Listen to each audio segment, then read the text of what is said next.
welcome to Bearded Meeple. Today, we're taking a look at a card game for 2 to 6 players, ages 18 plus, and it'll play in about 45 minutes or so.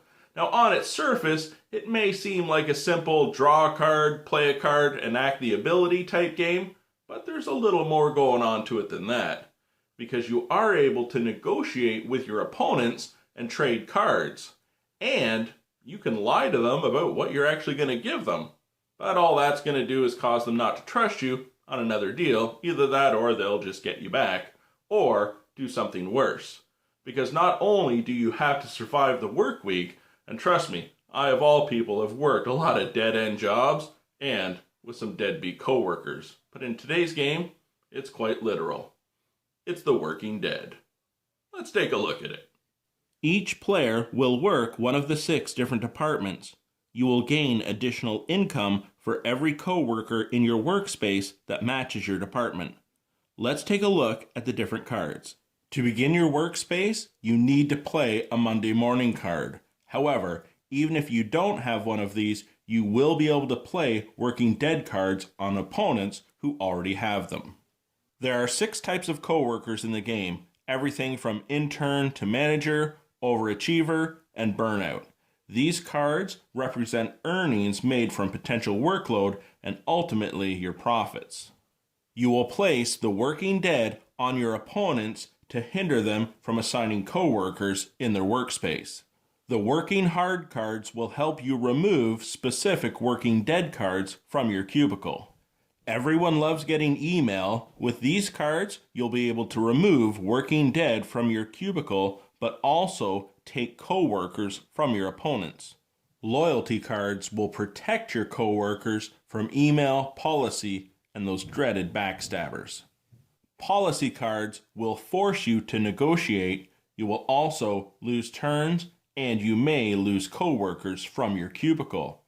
If cards are in hand at the end of the work week, you'll be fined as well. Backstabbing is exactly what it implies. Screwing over your opponents during gameplay or helping yourself at the end of the work week. And when it's finally Friday, you celebrate by ending the work week. You deal 5 cards to each player.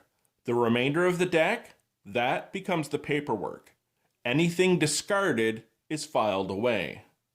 In your personal player space, you're not going to be able to start to play until you have a Monday morning card. That is your cubicle. The other 3 spaces to the right is your workspace. Gameplay is simple. It's draw a card, play a card. In front of you on your workspace, you'll play a Monday or Friday card, coworkers, and loyalty cards. On other players, you'll play working dead. Discarded will be working hard, policy, email, backstabber, or anything that needs to be discarded. When a player's coworkers are worth $250,000 and they've played a Friday card, it ends the work week, or if the paperwork runs out. The other aspect of the game that we need to talk about is negotiating. You are able to trade cards 1 for 1 with another player.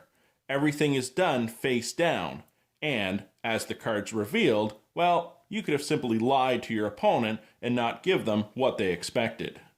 Through collecting your coworkers, gaining loyalty, putting working dead on the opponents, and utilizing all the modifier cards, hopefully you'll survive the work week and win. And that, my friends, is the working dead. At its core, a very simple game. Draw a card, play a card, do the ability, like I said.